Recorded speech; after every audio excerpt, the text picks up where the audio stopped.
On se retrouve sur le site de lichess.org pour continuer notre série de parties au cours de laquelle nous essayons petit à petit d'atteindre les 1500 Elo en rapide. Nous faisons des parties en 10 minutes plus 5 secondes de rajout, espérant avoir suffisamment de temps pour expliquer les coups que nous jouons. On affronte des joueurs de niveau débutant intermédiaire, donc maintenant qu'on est aux alentours des 1150-200 Elo, on est plutôt sur des joueurs intermédiaires. Mais on continue d'essayer d'appliquer cette stratégie. On va juste mettre le roi à l'abri après avoir sorti les pièces. Et ensuite, voir si le dernier coup de l'adversaire est une erreur dont on peut profiter ou au contraire, si il faut s'en méfier. Je vous propose de commencer.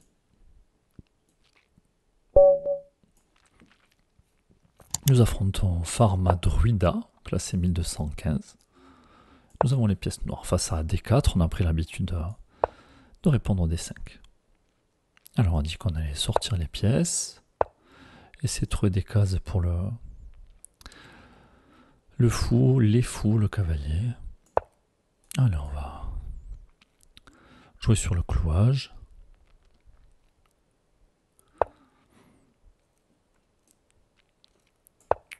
Faire de la place pour le fou. Et ensuite on viendra roquer. Alors maintenant où placer le fou?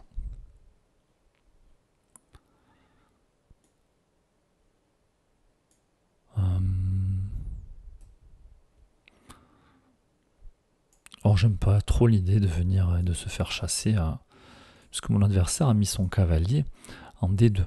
Donc il va pas venir le mettre en C3. Ce qui laissera la possibilité d'avancer le pion. Donc on va mettre le cavalier en D6. Le fou en D6, pardon. Notre adversaire qui menace. Le problème c'est que si on recule, pas joli, on va reculer par là.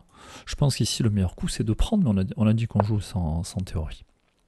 Alors maintenant que mon adversaire a roqué, moi je vais faire attention à certaines choses. D'ailleurs je me demande est-ce que finalement j'aurais pas l'incité à prendre mon fou. Moi je n'ai pas roqué après tout. On va voir comment mon adversaire agit face à ça.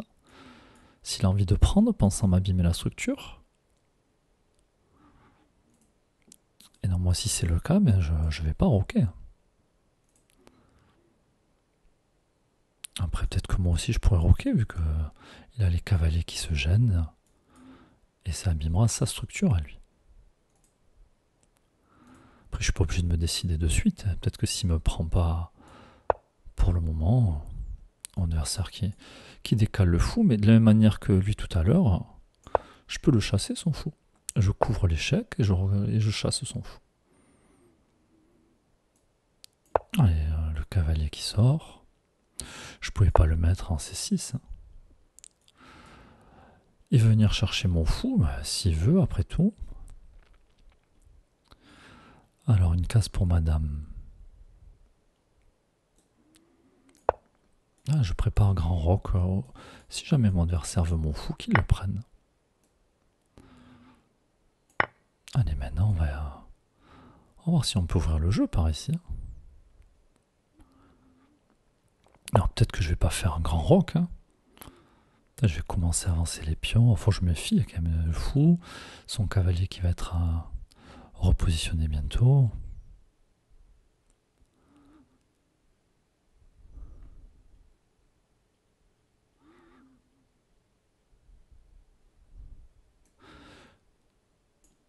Je vais commencer à avancer les pions. Un adversaire qui replace son fou. Alors,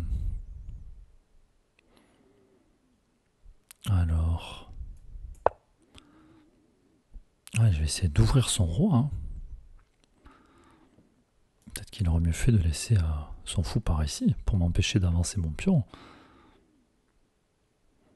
Il y a la tour qui va arriver, il y a la dame qui demande à arriver, il y a le fou qui est en chemin aussi. La dame qui ne peut pas venir défendre, le cavalier qui ne peut pas pour le moment, qui viendra sûrement après. Puis si mon adversaire pousse, je prends. S'il prend, je vais prendre... je ne sais pas encore, mais il y a déjà des coups comme échec. En ressortant, il y aura échec à la découverte. Après, rapidement, je peux roquer avec la deuxième tour qui pourra venir. Bon, mon adversaire qui a voulu venir chercher mon fou, pas sûr que c'était une bonne idée en fait. Hein. Alors, que faire ici?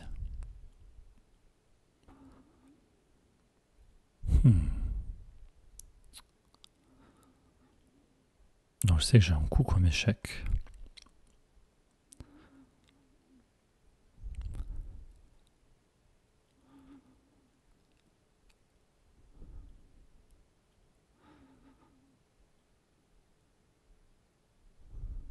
Je peux venir à...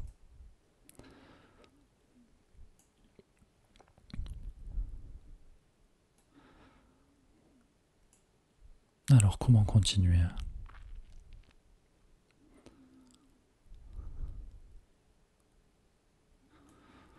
Je vais essayer de gagner un temps. Échec, protégé par la tour. Force roi H1. Puis venir reculer le fou, essayer de placer la dame. Alors si je replace la dame, ça du temps à mon adversaire.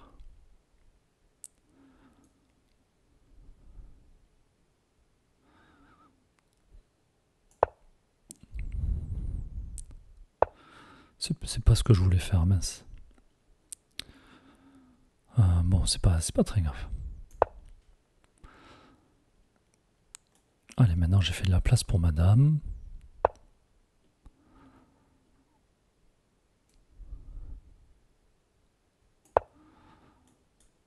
Essayer de venir chercher ce pion. En tout cas, je vais ramener des pièces à l'attaque. J'ai pas peur de cet échange. Hein. Allez, je continue de ramener du monde.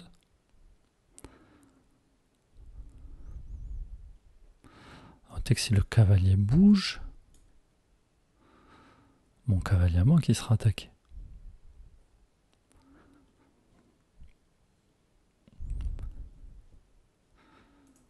Bon, ce cavalier qui empêche le roi de fuir si jamais celui-là aussi.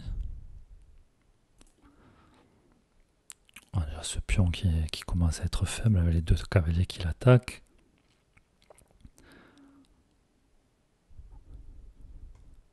Je peux aussi complètement ouvrir la position. Hein.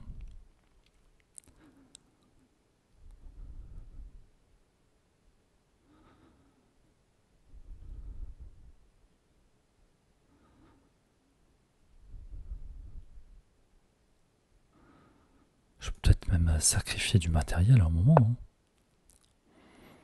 Un adversaire qui recule le cavalier.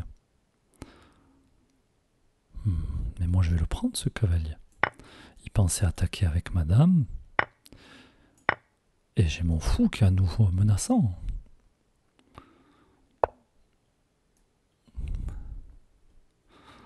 Il menace de prendre mon cavalier, mais je pense qu'il va avoir d'autres problèmes dans pas longtemps. Je vais lui laisser mon cavalier. Parce que je pense qu'il a d'autres soucis à régler là.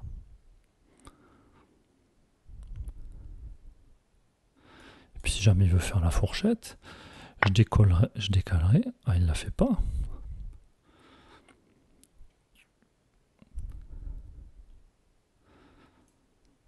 Alors maintenant, je fixe son pion. Et l'idée étant de venir faire échec et mat. Et à tout moment, si je sens le danger arriver sur mon roi, je pourrais faire grand roc. Hein. J'ai toujours pas bougé mon roi ni ma tour exprès.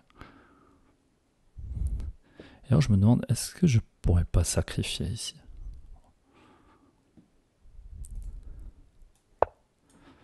Échec.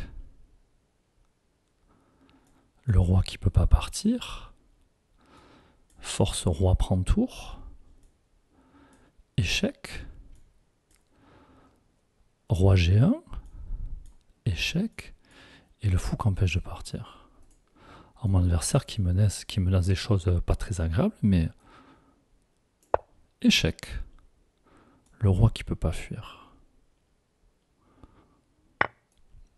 échec. Madame qui peut pas être capturée. Et mon fou qui va empêcher le roi de fuir après. Échec et mat. Alors on a vu, on a gardé le roi au centre. On a vu que notre adversaire voulait faire des choses à l'aile roi, mais il s'est pas assuré que moi j'ai roqué. J'ai perdu mon pion H et finalement ça a libéré de la place pour mes pièces. Hein.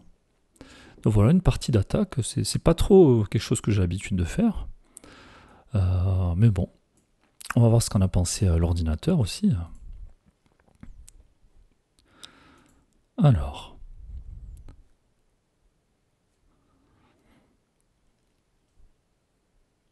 Alors, je suis pas sûr qu'on ait. Je pense qu'on n'a pas très bien joué hein, d'un point de vue d'un ordinateur. Mais en tout cas, on a posé des soucis à notre adversaire qui n'a pas trop su comment réagir, je pense. Et on le voit, on a fait des gaffes, on a joué qu'à 85% de précision. Mais en tout cas, ça a donné une partie intéressante et puis surtout un joli mat avec ce sacrifice de la tour. Okay. Bon, en tout cas, j'espère que cette attaque vous aura plu et que vous aurez apprécié le sacrifice de la tour pour délivrer le mat. On se retrouve prochainement pour un nouvel épisode. À bientôt.